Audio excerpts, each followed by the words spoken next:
Om Shanti. Today's class about kindness. It isn't a one-off, just a few ideas. So maybe further information is required, and whatever you feel about the information is fine. But Raj Yoga is a study, and it's something that you study regularly, because putting yourself to rights and hoping the world can go to rights is not just a 5-day minute cure. It takes time to understand how it fits together. The secret ingredient is strength. And when we look at strength, if we're sad, lonely, unhappy, annoyed, upset, it appears nowadays to be normal. But it really means we've lost our power, because it's not natural to be sad, unhappy, annoyed, and upset. It means there's no power to be happy. What are the signs that the world has lost its strength? And why do people talk about things like heaven? So what is heaven? What is happening today? In the world there are earthquakes, floods, all kinds of disasters.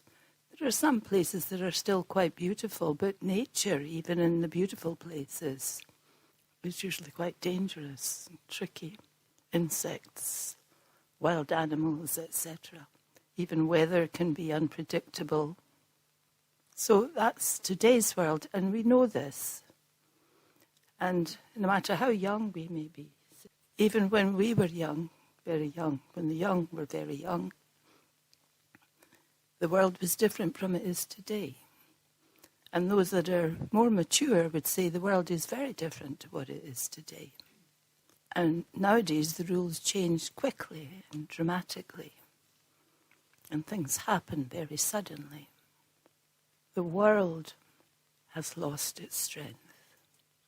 In Raj Yoga we look at 3 different time periods. There is a time when there's a time when we become fresh, refreshed, new, full of our power. And then there's a lot of people disagree with this, but even in prison, boys all knew that what goes around comes around. They used to say they were terrified because they were going to get the comeuppance or whatever it was they did. And I used to reassure them and say, well, just start doing something right now that's good. And things will develop for you. What we call heaven is simply a time when the world's at its new time period. It's fresh, it's become refreshed. Nature is fresh. Everything that lives there is fresh. And if we restore our peace and our kindness and enthusiasm and love and things like that, we're putting freshness back into our nature now. That's why we do meditation. And there's a good chance that we would take rebirth when the world is fresh. That's something to think about. The world is fresh for half of the time period. And in the middle there's a time when the world has lost a lot of its power, but it's still okay.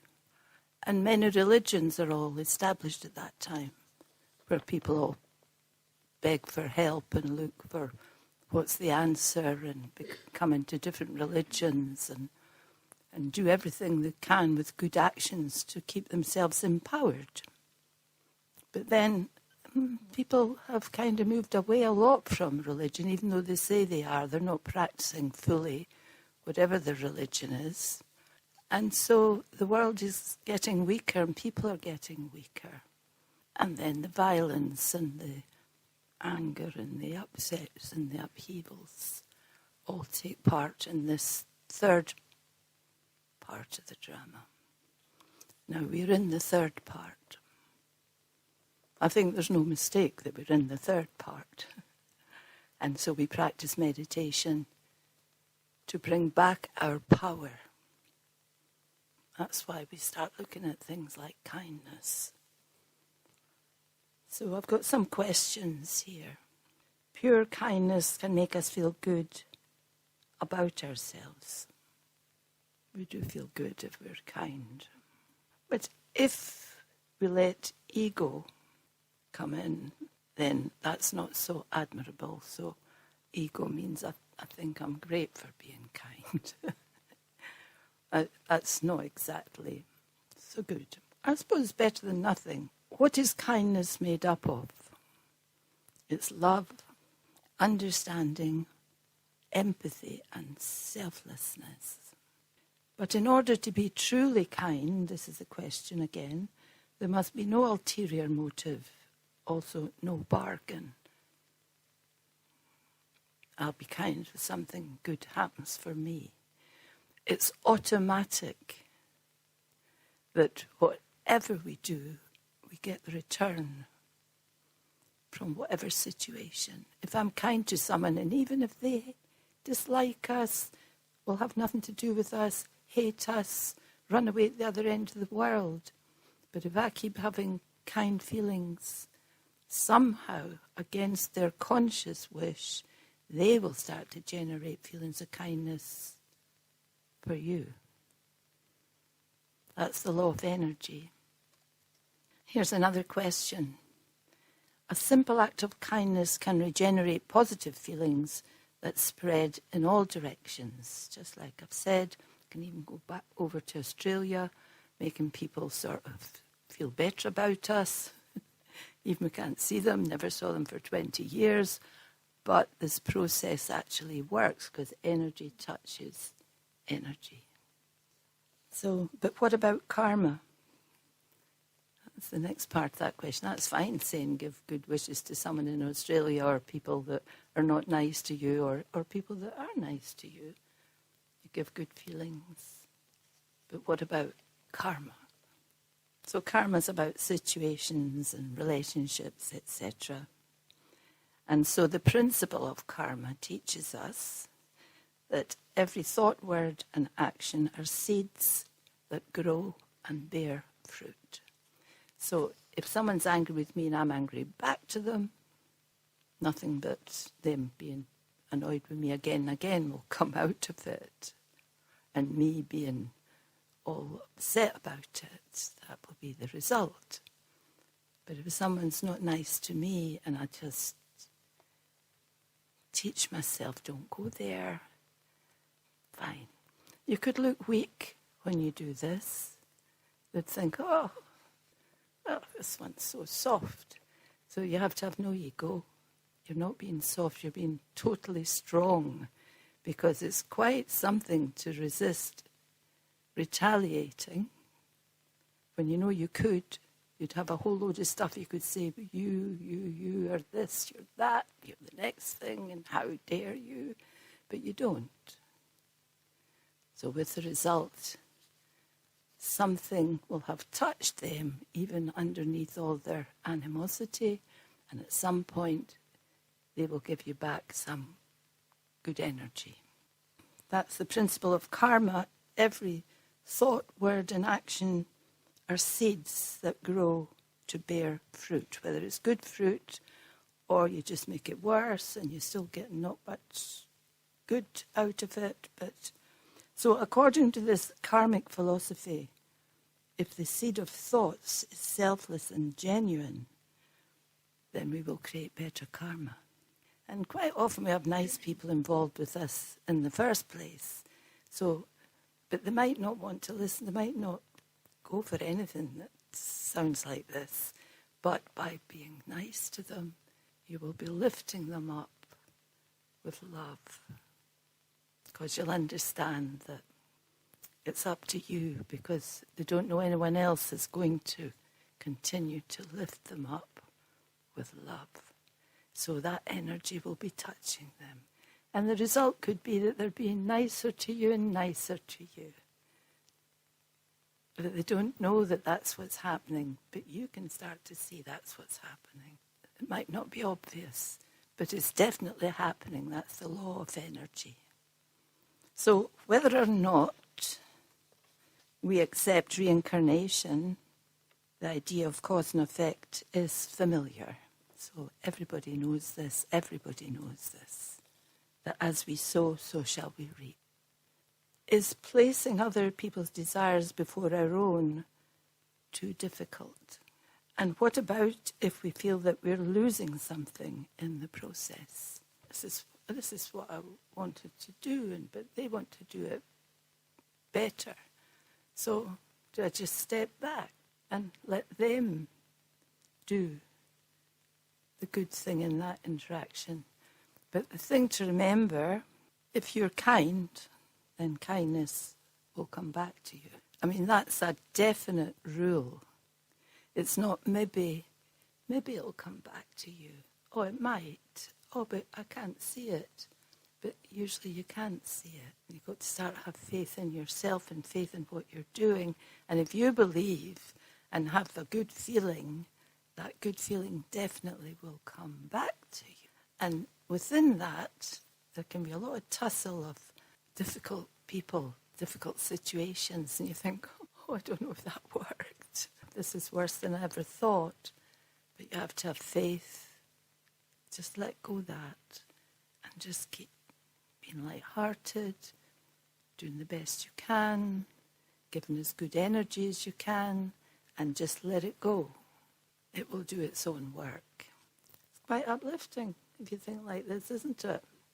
People that you find difficult, people that say, what are you doing that for? Why are you doing that?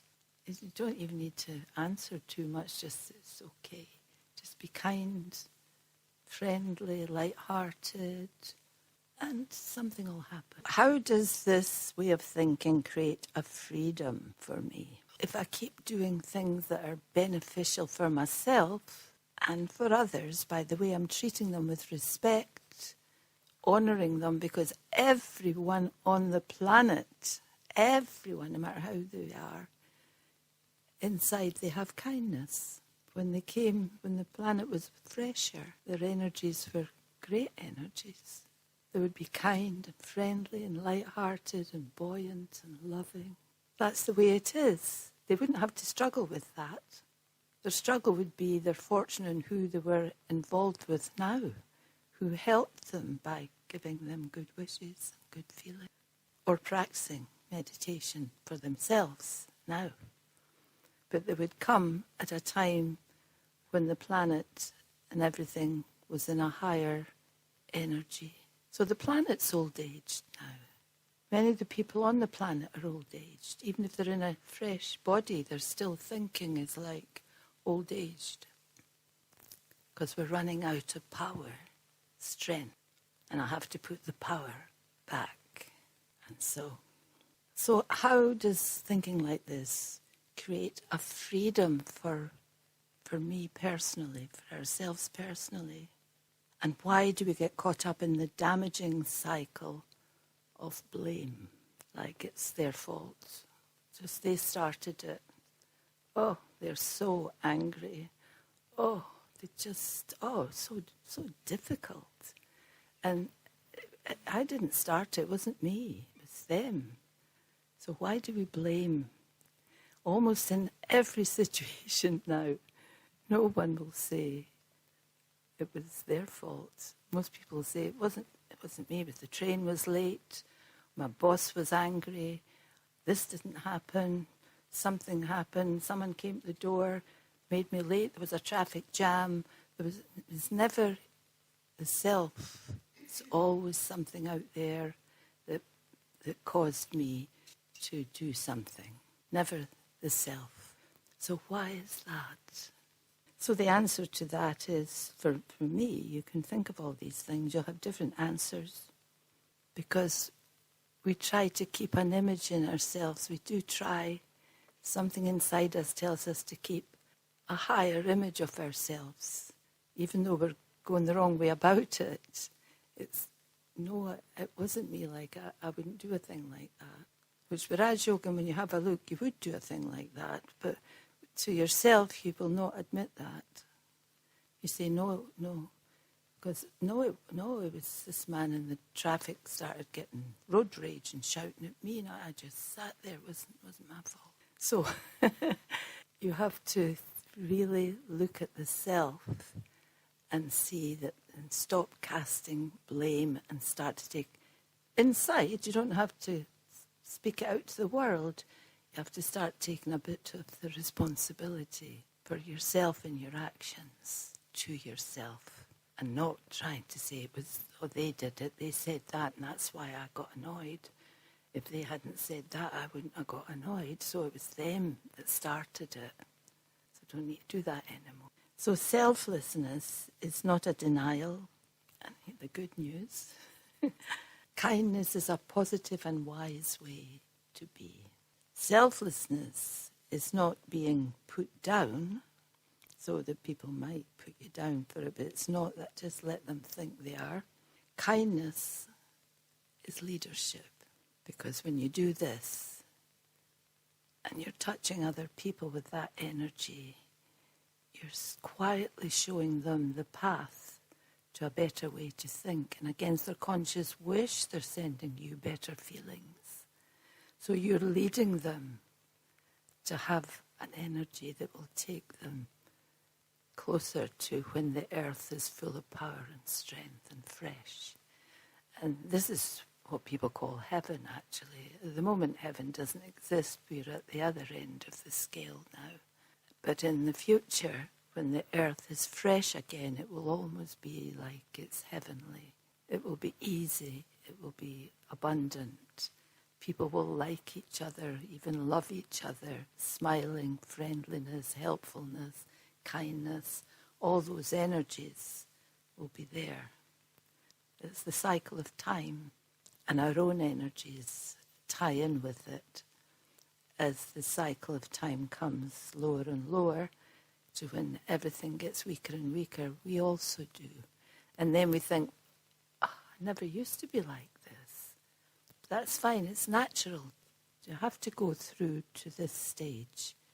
And then we start to have a look and decide, make a decision. I'm going to lift myself up, and I'm going to help others with my thoughts. I might not be able to help them with my words or even with my actions, but I'll help them through doing my best to make myself stable and steady and bring my kindness back and know that the people around me have those qualities in them. They couldn't send kindness back to me unless they had it in themselves somewhere, way back in time.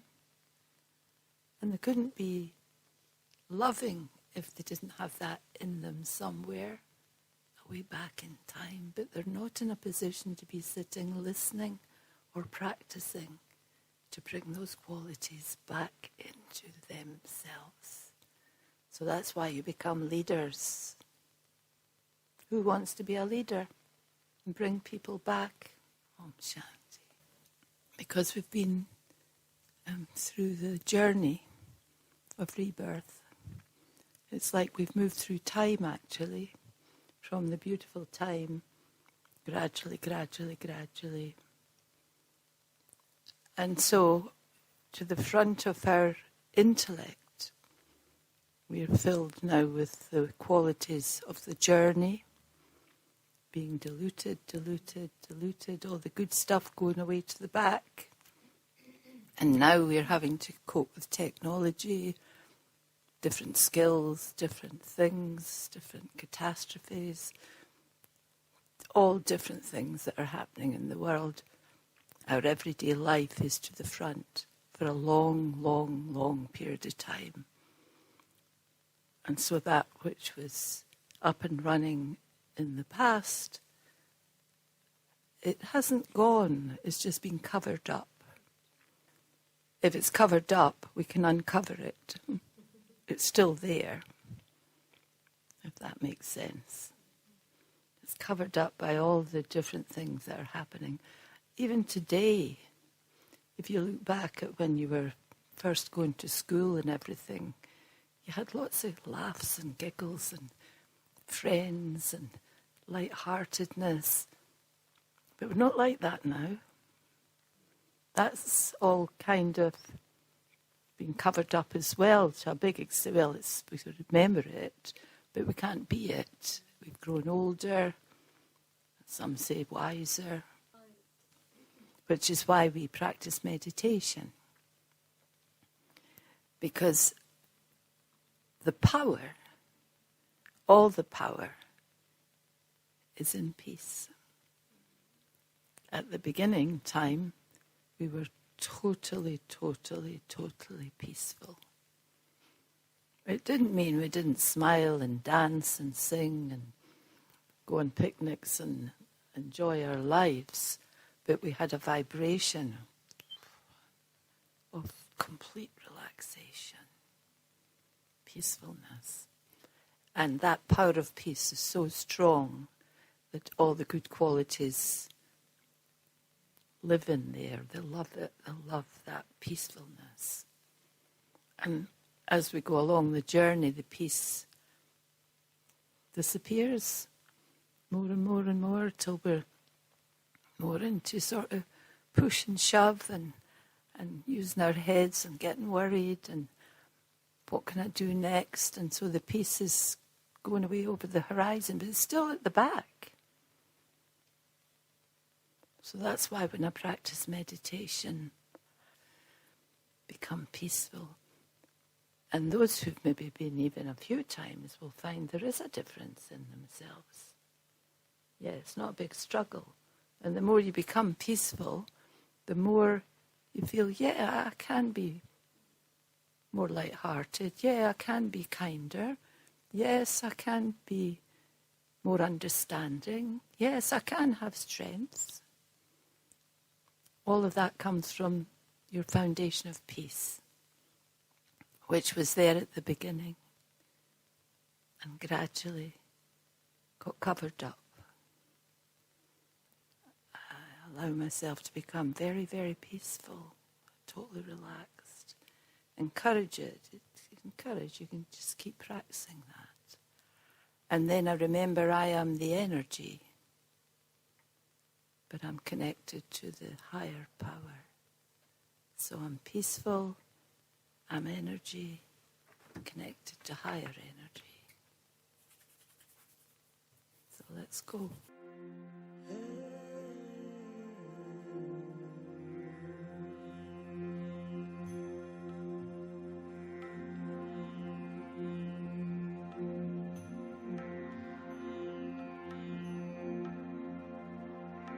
Be as a shooting star,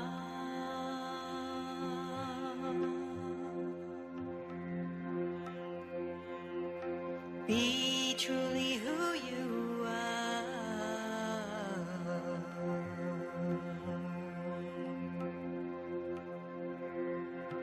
Be as a shooting star.